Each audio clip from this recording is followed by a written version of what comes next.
बाबा बागेश्वर के नहाने से हम नहा जाएंगे? मेरे अंदर श्रद्धा होनी चाहिए। हम आज उनके कहने से हम देशद्रोही हो जाएंगे? अरे अपने मन को साफ करो, तन साफ करने से आप पवित्र नहीं होंगे, मन की पवित्रता लाइए। हम तो कह रहे हैं कि अगर 2 करोड़ 4 करोड़ लोग स्नान कर रहे हैं तो उसमें भगदड़ मचवा दे, बाबा बागेश्वर को उसमें छोड़ दे।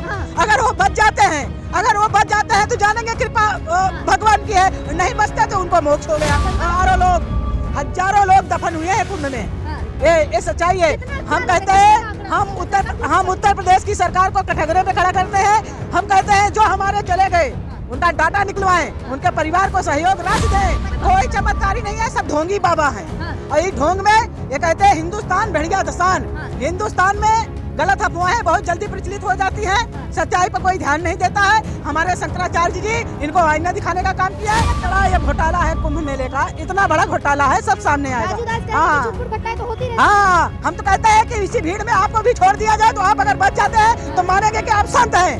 भीड़ में तुम्हें भी हम छोड़ देते हैं ना, करोड़ों की भीड़ में। लग रहा है आप खुद एक साध्वी हैं, जिस तरीके से कुंभ में घटना हुई, बाबा बागेश्वर कह रहे जो मरे हैं उन्हें मोक्ष प्राप्त हो गया। देखिए बाबा बागेश्वर क्या क्या नहीं बोल जाते। कुंभ में जो बच्चे तड़पते हुए अपनी जान दी, जिनके वहाँ पर हमारी गंगा मैया था, क्या इनके जितने सनातनी साधु थे बैठे थे, क्या वो एक बूंद जल नहीं डाल सकते थे वहाँ पे? तड़प तड़प के हमारे बच्चे, बेटियाँ, माताएं और भाई लोग वहाँ दम तोड़े हैं। और छुपा करके रखी इस घटना को, किसी शंकराचार्य को पता नहीं लगने दिया। और जब शंकराचार्य ने सोशल मीडिया के माध्यम से कुछ वीडियो देखी तो उन्होंने कहा क्या हो गया, कि नहीं आप लोग अपना काम करिए, सब ठीक है। बाद में शाम को जो है कहते हैं अरे ये तो बहुत बड़ी घटना हो गई। अरे भाई आपने अखाड़ा भी निकलवा दिया और उनकी झांकी भी निकलवा दी। अरे वहाँ पर संवेदनाएं सभा होती, आपने कुंभ को कलंकित करने का काम किया। क्या बात कर रही हैं? ये सच्चाई है। बाबा बागेश्वर कह रहे हैं कुछ लोग दवा की कमी से मर जाते हैं, कुछ लोग ऑक्सीजन की कमी से मर जाते हैं, तो कुंभ में मरनी अच्छी हाँ, कुंभ में मीडिया वाले बड़े बड़े विज्ञापन दे करके आइए कुंभ नहा लीजिए। आपकी बार कुंभ नहाना बहुत बढ़िया है, अमृत बट रहा है। और अमृत के लालच में पूरे देश की जनता उमड़ पड़ी।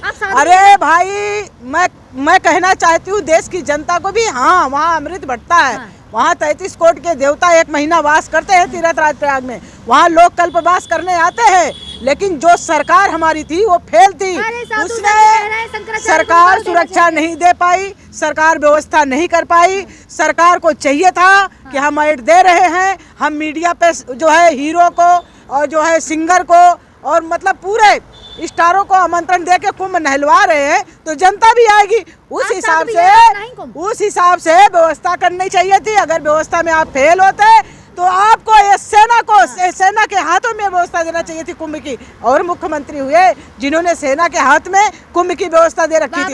लेकिन बाबा बागेश्वर ने कहा है जो ये फेल रहे। देशद्रोही है, आप देशद्रोही हैं क्या? कुंभ नहीं नहाएंगे? मैं तो कुंभ नहाऊंगी, मेरा तो प्रयाग है। मैं अभी तो चुनाव में बिजी थी, मैं जाऊंगी नहाऊंगी, और कौन नहीं नहाएगा? बाबा बागेश्वर के नहाने से हम नहा जाएंगे? मेरे अंदर श्रद्धा होनी चाहिए। सब देशद्रोही हैं। हम आज उनके कहने से हम देशद्रोही हो जाएंगे? अरे अपने मन को साफ करो, तन साफ करने से आप पवित्र नहीं होंगे, मन की पवित्रता लाइए। और आप संवेदनाएं तो व्यक्त नहीं किए, हजारों लोगों की मृत्यु हो गई वहाँ पर, एक संवेदनाएं आप नहीं दे सके। किन्होंने अपना भाई खोया, किन्होंने अपना बेटा खोया, किन्होंने अपनी बेटी खोई, किन्होंने छोटे छोटे बच्चे खोए।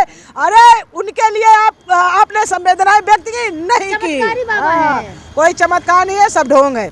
कोई चमत्कार नहीं। कहने की बाबा बागेश्वर को हमारे पास लाए, हम लात मार के गंगा में बहा देंगे, मोक्ष प्राप्त करा देंगे। हाँ सही बात है, आप बुला लो और वहाँ जो है भगदड़ मचवा दो, उसमें पब्लिक मर जाए तो सबको मोक्ष हो गया जी। आप बाबा बागेश्वर को मोक्ष दिलाएंगे जैसे शंकराचार्य? देखिए हम तो कह रहे हैं कि अगर 2 करोड़ 4 करोड़ लोग स्नान कर रहे हैं तो उसमें भगदड़ मचवा दे, बाबा बागेश्वर को उसमें छोड़ दे। अगर वो बच जाते हैं तो जानेंगे कृपा भगवान की है, नहीं बचते तो उनको मोक्ष हो गया। आप धक्का दे देंगी? मैं नहीं दूंगी उस भगदड़ में जिसको कंट्रोल नहीं कर पाए। भीड़ में जाए ना, लोग चिल्ला रहे थे भैया भाई मुझे आज भाई भीड़ से निकल जाऊं, मैं कभी कुंभ नहीं नहाएंगे। अरे भाई आप सेना की सुनो, कुंभ अपने आप में एक अमृत है। हाँ। लेकिन उसकी व्यवस्था करनी चाहिए थी, वो व्यवस्था सेना के हाथ में होती। लोगों का इंतजाम किया था योगी जी, कोई नहीं किया था। जो बेचारे हमारे अगर किए होते ना तो खुले आसमान के नीचे सो रहे थे। भगदड़ मचदी है, वहीं वहीं सामान रखा हुआ है। कितने लोग दलदल में समाहित हो गए, कितनी लाशें तो दुकान के स्टोरों से बरामद हुई। अरे आप कुंभ लगवा रहे थे तो कुंभ की सुरक्षा भी करनी चाहिए थी। क्या बात करिए, अफवाहें ना फैलाइए। हजारों लोग दफन हुए हैं कुंभ में। हाँ। ये सच्चाई है। हम कहते हैं हम उत्तर प्रदेश की सरकार को कटघरे में खड़ा करते हैं। हम कहते हैं जो हमारे चले गए उनका डाटा निकलवाएं, उनके परिवार को सहयोग राशि दें जिससे उनका भरण पोषण। 25 लाख से किसी के घर का आदमी वापस आता है? कमाने वाला तो पता नहीं कितने करोड़ों कमाता और उनके घर का भरण पोषण होता। लेकिन ये कर सकते हैं, उनके घर का भरण पोषण नहीं कर सकते हैं। इसलिए हर परिवार जो कुंभ में बिछड़ा है उनके परिवार को 1 करोड़ रुपए की राशि देनी चाहिए। बाबा से चमत्कारी, क्या वो देख नहीं पाए अपनी शक्तियों से कि कुंभ में कोई चमत्कारी नहीं है, सब ढोंगी बाबा हैं। हाँ। और ये ढोंग में ये कहते हैं हिंदुस्तान भेड़िया दसान। हाँ। हिंदुस्तान में गलत अफवाहें बहुत जल्दी प्रचलित हो जाती हैं। हाँ। सच्चाई पर कोई ध्यान नहीं देता है। हमारे शंकराचार्य जी इनको आईना दिखाने का काम किया है। और अब मैं योगी को मैं खुद कहना चाहती हूँ कि आपसे उत्तर प्रदेश नहीं संभला। आप हमारे यहाँ देश विदेश सारे लोगों को बुला लिया तारने के लिए, डुबकी लगाने के लिए। आपसे वो भी नहीं संभला। अब आपको नियमित रूप से इस्तीफा दे देना चाहिए। अरे लेकिन देखिए, कई ऐसे बाबा हैं जिन्होंने अपने खून से लेटर लिखा योगी जी को कि अभी मुक्तेश्वर जो शंकराचार्य हैं उन्हें निकाल देना चाहिए कुंभ से। अच्छा, ये हमारे शंकराचार्य को तो ये खटकते रहे, हमेशा से उनको खटकते रहे। हमारे शंकराचार्य जी उनके मन में हमेशा से खटकते रहे, इसलिए खटकते रहे कि शंकराचार्य जी सच का साथ देते हैं। अभी मुक्तेश्वरानंद महाराज जी और राजनीति नहीं करते, वो न्याय दिलाने की बात। अगर उन्होंने पूछ लिया कि ये लाशें क्यों बरामद हुई, उन्होंने पूछ लिया ये कैसे खत्म हुए, तो वो देशद्रोही हो गए।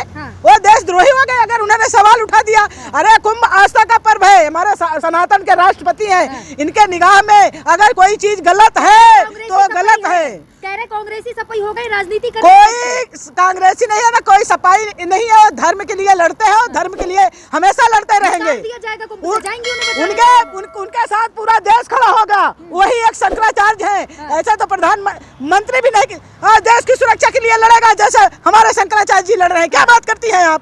क्या लग रहा है इतने साधु संत कुंभ में थे, किसी को पता नहीं चला कि इतनी बड़ी घटना होने? सबको पता चला, सबने दबा रखी हो। सरकार ने झूठ बोला, प्रशासन ने झूठ बोला और सबका जो झांकी निकलती है, जो मेन स्नान होता है, अमावस्या का जो मेन स्नान होता है, तो शाही स्नान, उसमें क्यों निकाले? संवेदनाएं व्यक्त करते कि भाइयों गलती हो गई, हमारे श्रद्धालुओं के साथ इतनी बड़ी घटना हो गई। पहले मैं उनको संवेदनाएं व्यक्त करूं, फिर ये झांकी निकलेगी। लेकिन इन्होंने खूब धर्म के नाम पर, जितनी आस्था के नाम पर जितना खिलवाड़ करना था ये सरकारें ने की। अगर आज सरकार की पोल खुल रही है तो मिर्ची लग रही है।